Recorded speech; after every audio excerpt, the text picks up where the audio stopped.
Uriel came out on December 10th along with the old peace update, and the moment he came out, he already crowned himself king. Players loved him immediately. Not only was he easy to get, but he was insanely overpowered. Now in this video I'm going to be talking about why you should get and play Uriel. Now, I'm sure everybody already knows, he's just insanely overpowered.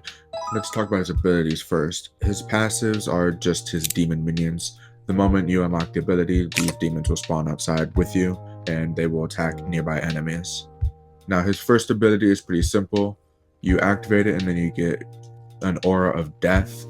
The enemies around you will just start taking damage, which is absolutely just fantastic. It means that your very presence instills death inside the enemies.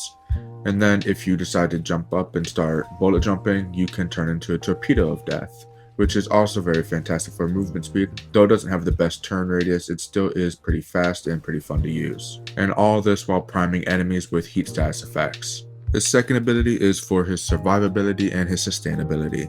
So you cast it, you sick one of your demon minions on an enemy, and when the enemy dies, they'll drop just a lot of health and energy orbs, and during the cast, you are invulnerable, meaning you can't take damage for the duration of the cast, in which you start healing as well. If you use this ability enough and properly, there's little to no chance of you dying, and if you have equilibrium on, you're always going to be raking in health and energy alike.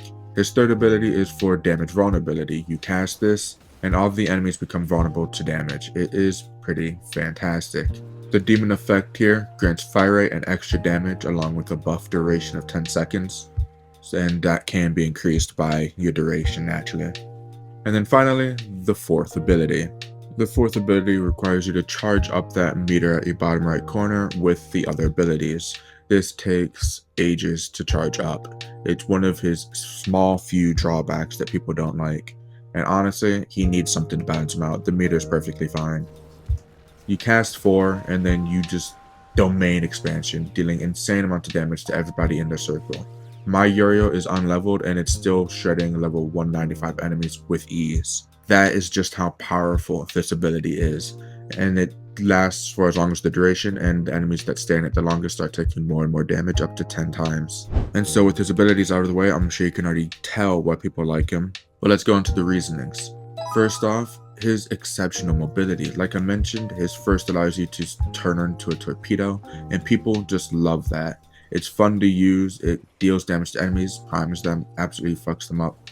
People love this ability, and you can't say that being a torpedo isn't fun as hell. Next is how versatile he is. As I mentioned, he has insane levels of damage via his 4, and then damage vulnerability through his 3, and then he can become immortal technically through his 2, and his 1 just primes enemies and deals damage to them just by him existing. It's something that you're pretty much always going to keep active. So that leaves him with insane levels of damage, the self-sustainability via his 2, and that's more than enough right there. I've heard people make arguments that he could be considered a crowd control frame. I personally don't believe he is, simply because that he doesn't technically stun or lock enemies in place like most crowd control frames do. But regardless, the next reason is just his insanely low effort and simple playstyle.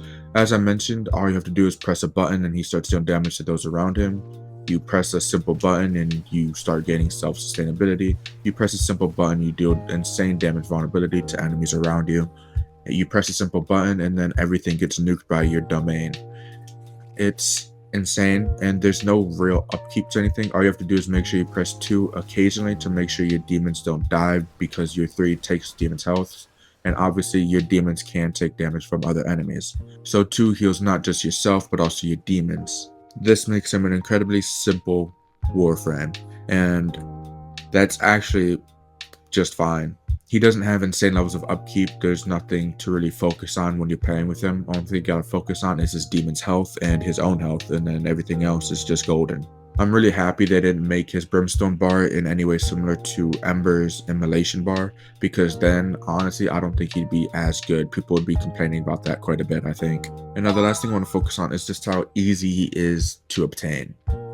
Getting Uriel is probably one of the easiest Warframes in the game to obtain. The only problem is you have to wait literally until the end of the game. You have to complete all the other quests before it just so you could do the old peace quest, which is how you obtain him. So he is an endgame frame. If you just started Warframe like a week ago, you saw Uriel, you're like, man, that guy looks cool as hell, I want to play him. Unfortunately, you cannot. The only way you can play him then would be to buy him, which is something I don't recommend for new players, because as a new player, if you just stick with the frames that are out and readily available to you, you'll have no problem getting through the game with a fun time, instead of dropping $5-10 on the game to buy a frame that you might not even actually like. And now to get Uriel, all you have to do is, like I said, complete Old Peace and then head over to Roth in the Cathedral. In the Cathedral, you can then just get his blueprint for the Mafikas, get his chassis and neuroptics and systems for the Mafikas, and then just build those with the materials you get from doing the dark refractory missions. It's incredibly simple. It takes little to no time at all. I think I had him built in, it had to have been under an hour. It was an hour of playing and I had him done.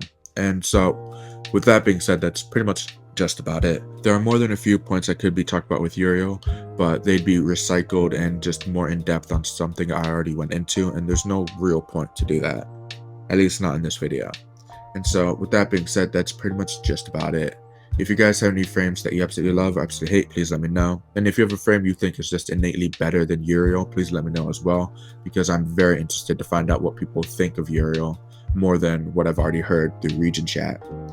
And so with that being said, until next time.